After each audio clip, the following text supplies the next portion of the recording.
పెద్ద చిన్న చిన్న సీనియర్ ప్రభాస్ అన్నట్టు మాకు సీనియర్ దగ్గర నుంచి నేర్చుకున్నదే అని ఆయన ఎంత గొప్పగా చెప్పాడో మేము కూడా అదే ఫిలాసఫీగా ఫాలో అవుతున్నాం. అన్నయ్య చిరంజీవి నువ్వు ఎక్కడున్నా బాగుండాలి, ఇలాంటి సినిమాలు ఇంకా 100, 200, 300, 400 నీ అన్ని ఓపిక కూడా చూసే ఓపిక నాకుంది, మా ఫ్యాన్స్ ఉంది. నువ్వు బాగుండాలి, సురేఖమ్మ నువ్వు బాగుండాలి, నీ ఫ్యామిలీ బాగుండాలి, రామ్ చరణ్ పెద్ది ఉదయం తీయాలి, అదే నాకు కావాల్సింది. జై హింద్. అందరికీ నమస్కారం. అందులో మెగాస్టార్ చిరు ఫ్యాన్స్కి ఇంకో అభినందనలు చెప్తున్నాను. ఆఫ్టర్ లాంగ్ గ్యాప్ తర్వాత చిరంజీవి ఆయన చిన్నప్పటి నుంచి చూస్తూ పెరిగాము.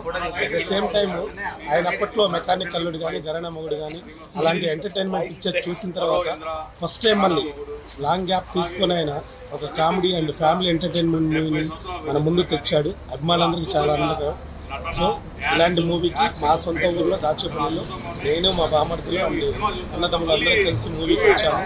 సో ఇది చూసిన తర్వాత ఎలా ఉంటుంది అనేది ఇంకా చెప్పడానికి చాలా ఎక్సైట్మెంట్గా ఉన్నాము. వెయిట్ చేస్తున్నాం మేము కూడా మూవీకి వెళ్ళడానికి. ఇప్పుడే రెడీగా ఉన్నాం, షో మొదలవబోతుంది. We can wait for that. Prasad cinema premiere show చూడటానికి వచ్చాము.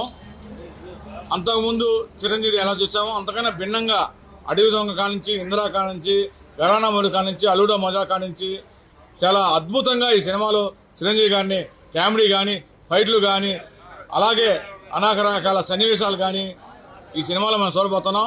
మేము ఈ సినిమా చూసిన తర్వాత మళ్ళీ మీకు ఈ సినిమా గురించి తెలియజేస్తాం. చరిత్ర సృష్టించినోడు ఇప్పుడు ఆ చరిత్రని తిరగరాయబోతున్నాడు. అబద్ధాల గోడల్ని బద్దలు కొట్టి నిజాలను రాగా మీ ముందుంచబోతున్నాడు. నిజమైన వార్తల కోసం వెంటనే డౌన్లోడ్ చేసుకోండి రా యాప్ని.